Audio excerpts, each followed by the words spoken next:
Hello friends, today we will discuss the last part of residential status. Topics that we will cover today in part 5 of residential status are income deemed to accrue or arise in India, जो कि हमारा section 9 govern करता है, and a case study followed by a practical question. Income deemed to accrue और arise in India section 9. Deemed का मतलब फिर से बोलूंगी, मानो या ना मानो आपको मानना पड़ेगा कि ये इंडिया की इनकम है. सेक्शन 9 डील करता है जो कि हमारी बताता है कि कौन सी इनकम को हम मानेंगे कि इंडिया में ही अराइज होती है या अक्यूमुलेट होती है एंड टैक्सेबल फॉर ऑल. सबसे पहली बात हमारी आती है salary income if payable for services rendered in India.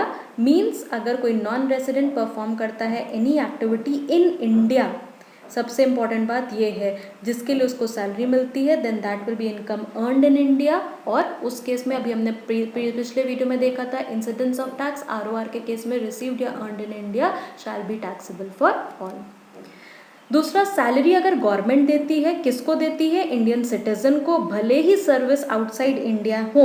But difference क्या है पॉइंट 1 और पॉइंट 2 में? सैलरी दे रही है गवर्नमेंट, दे रही है इंडियन सिटीजन को, लेकिन उस केस में अलाउंसेस और पर्क्स क्या होते हैं? हमारे एग्जेम्प्ट होते हैं. इनकम फ्रॉम रेंटेबल प्रॉपर्टी या सेलेबल प्रॉपर्टी इन इंडिया की जब हम बात करते हैं तो हमारी दोनों केसेस आते हैं. Asset situated in India, rent हो गया, या ट्रांसफर ऑफ असेट के केस में यानी कि सेल ऑफ असेट और प्रॉपर्टी इन इंडिया. डिविडेंड अगर हमारी इंडियन कंपनी देती है, इवन इफ आउटसाइड इंडिया पे करती है, then to it will be deemed in India.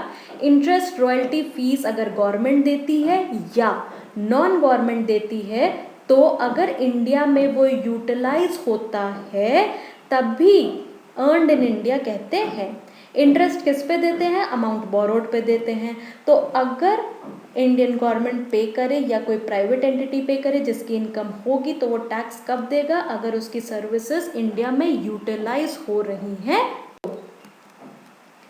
Any activity, service जो कि इंडिया में हो रही है जिसका कि प्रॉफिट आ रहा है, then that will be a income earned in India. 3 activity को हम कंसिडर नहीं करते हैं business activity for taxable purposes of non resident. उसमें हमारा क्या चला जाएगा? अगर एक्सपोर्ट के लिए गुड्स को परचेज किया गया है तो नॉन रेसिडेंट का कोई मीडिया का बिजनेस है यानी कि वो न्यूज़ कोई ट्रांसफ़र कर रहा है इंडिया के बाहर, तो मूवी शूटिंग अगर कोई भी उसमें से रेसिडेंट नहीं है तो यानी कि कोई कंपनी है, इंडिविजुअल है, इन केस में किसी को भी या शेयर होल्डर्स को कंपनी के केस में रेसिडेंट नहीं होना चाहिए. अब हमारी एक केस स्टडी आती है, इसको देखिएगा. सबसे पहला हमारा इसमें क्वेश्चन पूछा जा रहा है कि इसकी टैक्सेबिलिटी होगी कि नहीं होगी. Government of India paid ₹20 lakhs under an agreement to be used for a project in India. Since government दे रही है, यूज्ड इन इंडिया है, तो सेक्शन 9 के according it is earned in India, hence it will be taxable. S Limited, an Indian company, paid ₹30 lakhs for the know-how to be used in India. Since non government दे रही है, क्योंकि S limited है, used in India है, तो again section 9 के according ये earned in India है, इसलिए हमारा ये टैक्सेबल हो जाएगा. Y limited, an Indian company, paid ₹40 lakhs for know how acquired in Germany to be used in China. If it is not used और utilised in India, then it is not taxable for a non resident.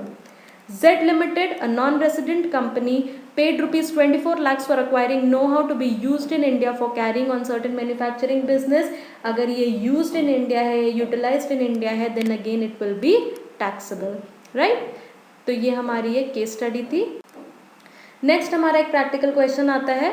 Mister A earns the following income during the financial year 1920. Compute his income if he is a ROR, RNOR या NR, right. अब हमें एक case question दिया हुआ है, ये case है, हमें कंप्यूट करना है कि अगर ये आरओआर है तो कितना अमाउंट आएगा, आरएनओआर है तो कितना आएगा, और अगर ये एनआर है तो कितना आएगा. सबसे पहला कहता है interest from Indian company received in Germany ₹1,20,000.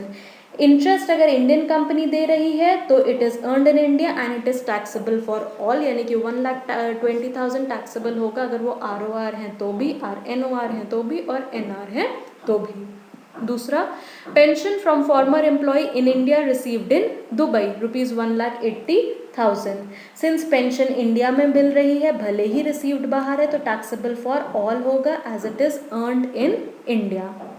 Profits earned from a business in London controlled from India, half of the profit received in India 2 lakhs।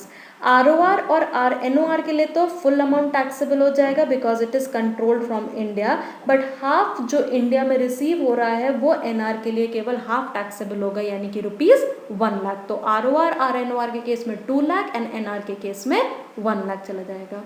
Income from agriculture in Bhutan and remitted to India ₹1,25,000। It will be only taxable for ROR as global income since it is not earned or received in India।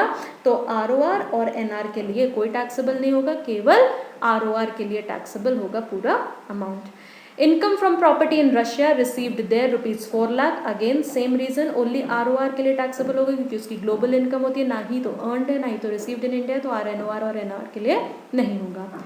Past foreign income brought to India ₹10,000, it will be not taxable for any of the एसएससीज ROR NOR या NR। क्यों? Because it is not the income of the previous year, right. तो past कोई बहुत पहले की income जो कि इंडिया में ला रहा है, हमें नहीं पता उसकी टैक्सेबिलिटी क्या है, बट करंट ईयर में फिर उस पर टैक्स नहीं लगेगा।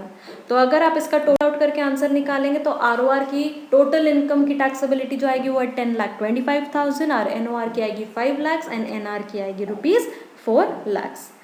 अगर आपको रेसिडेंशियल स्टेटस में कोई भी टॉपिक में डाउट हो तो प्लीज़ कमेंट करिए, as we have covered and we are over with the chapter of residential status and incidence of tax. Thank you.